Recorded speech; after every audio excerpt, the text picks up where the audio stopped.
So this guy, Chris Suprun, is his name, Suprun, the Faithless Elector, making all this noise, I'm going to switch my electoral duty, etc., and vote for Clinton instead of Trump. The site's covering it. I've never been here before, gotnews.com, but now Zero Hedge is actually covering. I think I saw this on Zero Hedge. No, wait a minute. Was it on Zero Hedge? I've seen it in one of the sites that I visit. And the guy posts, well, I assume it's a guy, whoever the owner of the site is, posts all the links and all the stuff he found. So I can kind of verify a lot of this. Did a good job at posting this stuff. So anti-Trump faithless elector, Mr. Chris Suprun, paid for Ashley Madison while bankrupt and married with 3 kids.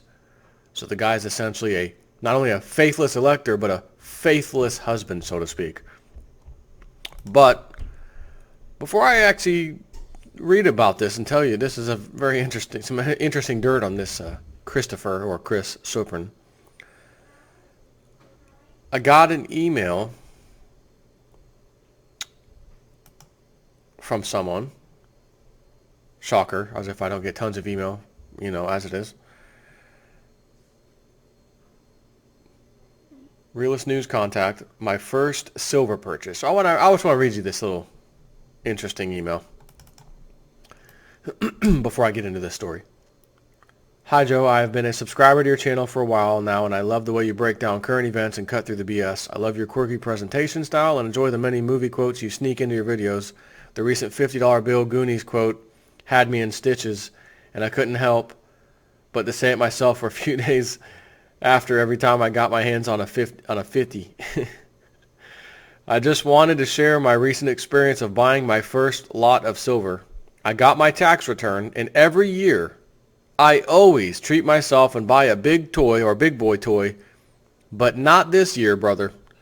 After listening to your sermons on silver, I decided to purchase some, and it felt so liberating. I bought a mixture of Canadian maples, 10-ounce cast bars, and 1 kilogram cast bars. I was, however, a little disappointed when I got my hands on the silver, as on paper it looked like a lot more. I had visions of throwing my silver booty on the bed and rolling around, but it didn't quite work out. It's not just your advice that convinced me, as there are many other people all saying the same thing regarding precious metals. The recent flood of gold buying when the markets fell after Trump won the election was a good litmus test, I think. Also, the recent events in India reinforce why precious metals are going to be a good investment. In Australia, we are allowed to create a self-managed retirement fund, and I am currently in the process of rolling over my market-invested funds into my self-managed fund and investing it into gold and silver. Unfortunately, due to regulatory compliance, we are not allowed to hold the gold and silver at home if purchased with retirement funds. So I have no choice but to have them held in a private vault. You can be damn sure that if I see things going the way I think they will, I will be down there lickety-split and removing the contents of my vault. I know it's silly, but somehow it feels like I'm sticking it to the man and breaking out of the system. It was also funny that my now previous financial advisor thought I was mad when I told him what I was doing. He even said he could no longer have me as a client, as he couldn't in good conscience let me invest my funds in gold and silver. I am looking forward to the day when I can make that call and say, hey, how you like me now, sucker? Anyways, just thought you'd like to hear about my experience. Please keep up the good work and keep the movie quotes coming. Your peep, Damien. So, this reminds me of when we had our kids going to see the doctor. Doctor, what's in that vaccine? I know you want to give them the vaccine. We really don't want to give vaccines to our kids. Well, it's just whatever the vaccine was. I don't remember. But here's the thing. What's actually in it? What are the ingredients in that? Oh, I don't know. I'm not really sure. When the nurse comes in, she can probably tell you. Huh. You don't know what's in there. You've never picked up a box that they come in and actually read what's in these shots. I find that kind of interesting, to tell you the truth. So nurse comes in. Doctor said, you could tell us what's like, what is in these vaccines, what's the ingredients. Oh, I have no idea. You could probably look it up online and probably find it. Okay, that's that's very interesting and disturbing. I said, well, we have, and that's why we were asking the doctor, because some shots have stuff in there. Matter of fact, all shots have stuff in there we don't like, but some have worse stuff than others. And we really don't want to give our kids a shot. Well, we might not be able to have you as a, patient if you're not willing to take the doctor's advice and get the vaccines. Okay. We left. We promptly got a letter in the mail a few days later.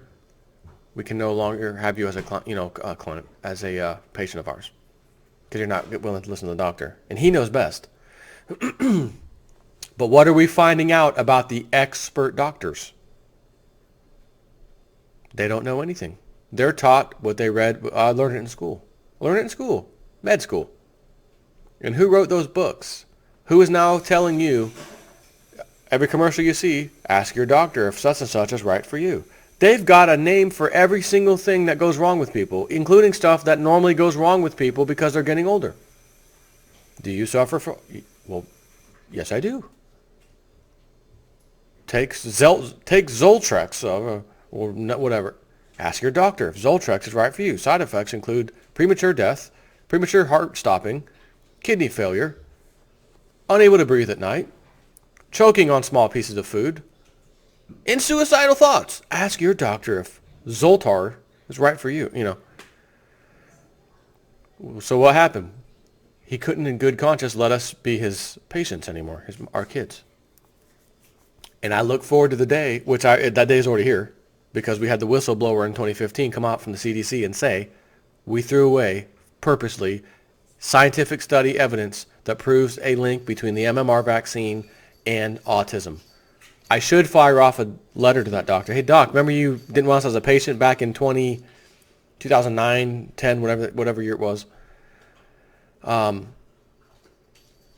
You kicked this out basically because we didn't want to take the vaccines. By the way, here's irrefutable proof from the CDC that the guy that worked there and was part of throwing this little study out. Okay, can we get rid of that thing? Evelyn, can we get rid of this thing? It's put on the stairs, jingle bells jingling. I take it down, someone puts it back up, I do my videos, and then the cats decide to come down and have jingle. Maybe it's Merry Christmas time for the cats, but my microphone is going to be picking every bit of that up. And I don't know if my peeps want to hear jingle bells from the cats. They might like hearing that as I'm speaking, but I don't think they will. Thanks. So, yeah, wherever the heck that thing is, get rid of that thing. Every time I do a video, the noise starts. Cats come down, scratching all over the place, jingle bells flying. They got this little ball with a jingle bell in it, flying all over the kitchen. Like, it's completely quiet. And I come down to do a video, and then cats are like, oh. Yeah, I know. It's like they seriously don't play with it any other time. JSnip4 comes down here, gets on a video, cat time. And another funny thing, every time my wife comes down, like she knows now, don't even come downstairs when he's doing a video, because one of the cats, Surrey,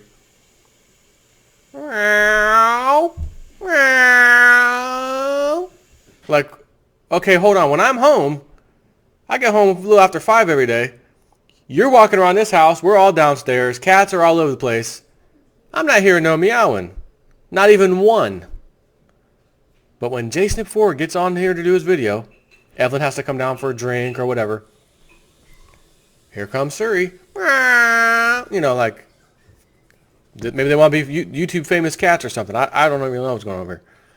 But anyway, so that's my story about our doctor visit. It's the same thing that he's talking about. I couldn't in good conscience, have you as a client anymore, advise you to do that. That's horrible investment advice. So, excuse me, Mr. Investment Expert. Have you ever advised anybody at any time during your career to get in a stock? Maybe you handle their, portfolio for them, and that stock did not do good. I'm sure the answer is yes, because nobody has a perfect track record. Unless your name's JP Morgan or Goldman Sachs and they have 365 days of trading, all flawless, maybe one loss, So, back to this faithless elector, Chris Supran. Anti-Trump Texas faithless elector Stephen Christopher, or Chris Supran, who wrote a widely shared op-ed in the New York Times, of all places, about his decision, joined and paid for cheating website Ashley Madison in 2012. In other words, this guy's a class act. Using the same address registered to his 9/11 charity while bankrupt, likely unemployed, and married with 3 young kids after he and his working wife owed over $200,000 to multiple creditors. And that's just the start of it. Boy, this guy sounds like a super duper left liberal as they come. Got News research into his bizarre and unexplained flip-flop against President-elect Donald J. Trump turned up Ashley Madison data, damning bankruptcy records, and a series of P.O. boxes and what appears to be an association with a payday loan scam site. Since turning against the decision of the people of Texas to elect Trump, Supran also became a client of a social justice media strategy PR firm run by left-wing CNN commentator, you guessed it, Van Jones. What is going on here? There's a lot to go through today, folks, but it's good. So bear with us and keep reading. Even though he had used a throwaway email address and changed his birth date by a few days, the Ashley Madison credit card data is unmistakably his. And they have a link here that shows this stuff. There's only one Stephen Christopher Supran from Texas, born in March 1974, and the P.O. box is one of many P.O. boxes registered to him that can be found with a quick search of any public records database. It's also the same P.O. box used for Supran's Never Forget 9/11 charity, which he still lists on his Twitter profile. That's the same foundation's Twitter account. Recently, it just seems to spam inspirational quotes that no one reads. All of which raises the question, is this even a real charity? Or is he just pocketing the money? The guy owes quite a bit of money. I don't know. But back to Supran's cheating. According to the data, he joined Ashley Madison in February 2012, just 6 months after joint filing for bankruptcy with his wife, Diane Supran, in September 2011, and paid for an affair guarantee in September of 2012. An affair guarantee, which costs $249 today, is a discounted package for credits that allow men to chat with potential cheating partners on the website. Supran, who had 3 kids under the age of 10 at the time, listed himself on the site as attached male seeking female.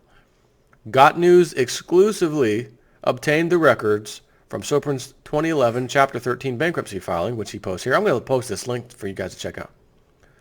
In the year before he signed up for the cheating website Ashley Madison, he was unemployed and eventually bankrupt for 8 months with 3 young kids while his wife worked full-time. What a perfect time to join a cheating website, you know what I mean? He and his wife in total owed more than $214,000. And he's listed it right here, actually, summary of schedules. Supran and his wife owed money to at least 7 banks and financial entities, as well as other creditors, including lawyers and a handcrafting bakery called Swiss Colony in Wisconsin. The Suprans were not discharged from bankruptcy until 2016. He was also likely unemployed in 2012 when he decided to pay money to try and cheat on his working wife with 3 kids, even though he was bankrupt.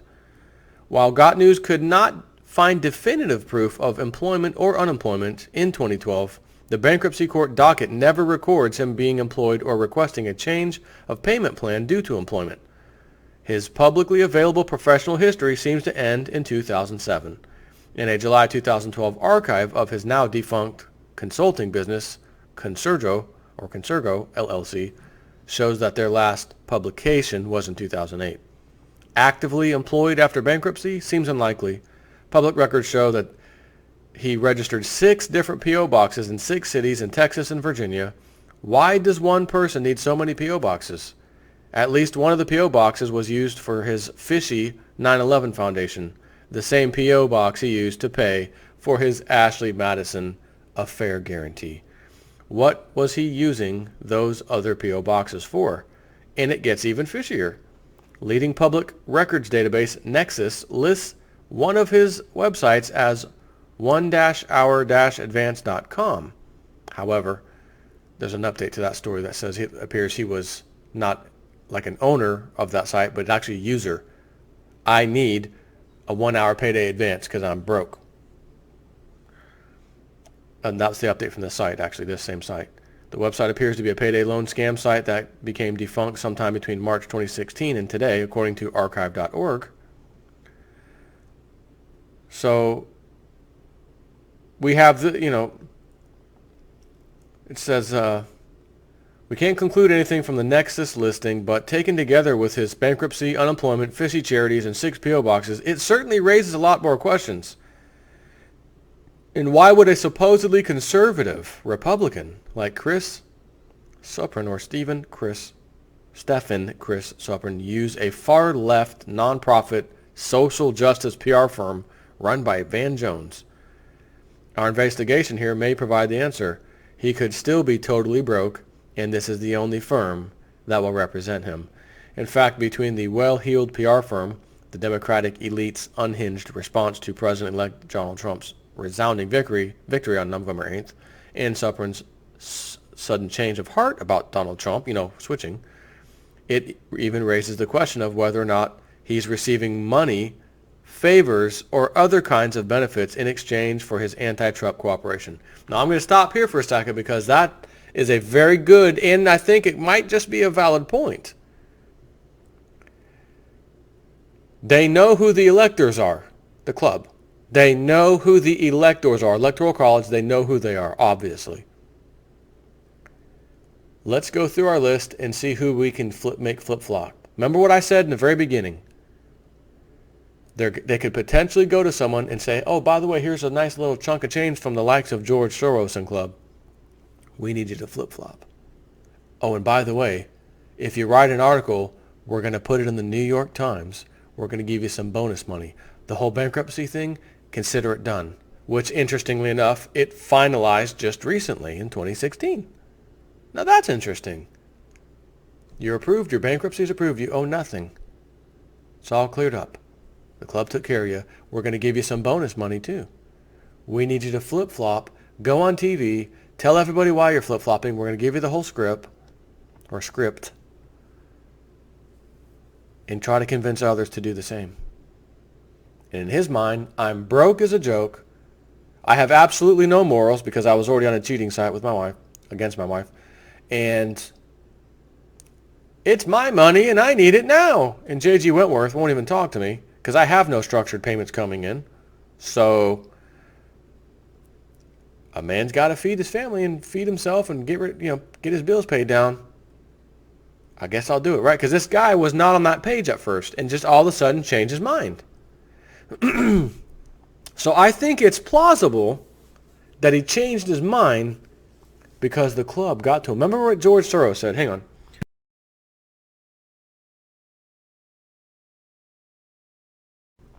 George Soros. Remember what I told you?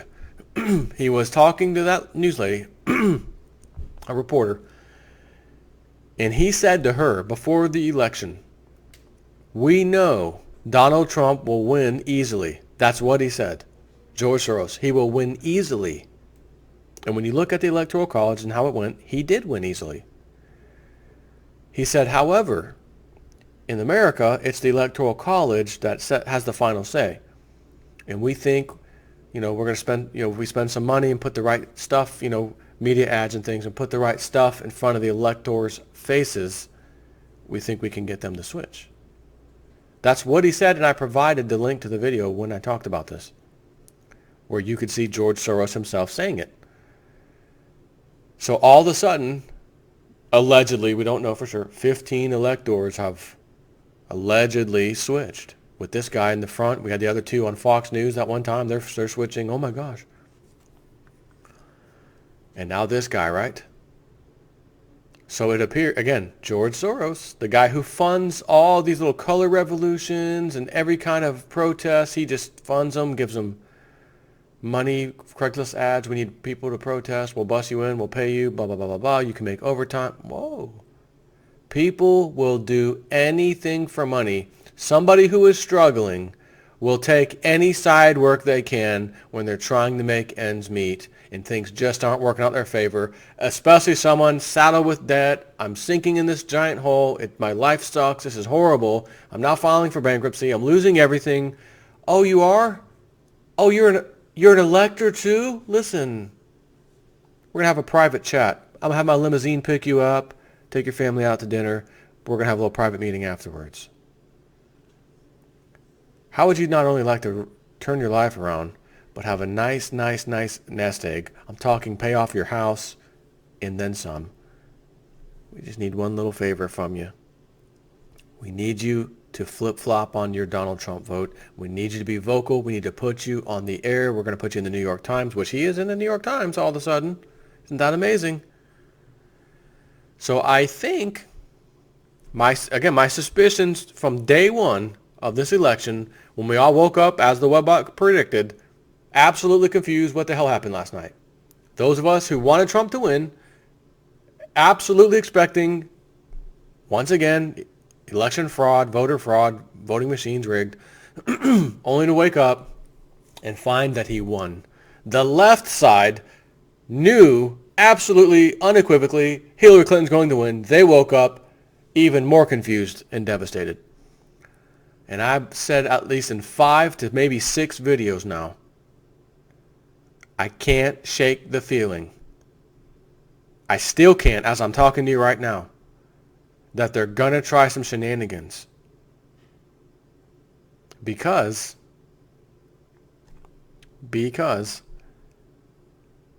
there's now a trick that Congress can pull to make some of those electors, very easily, by the way, null and void. And that is my next video. Take care.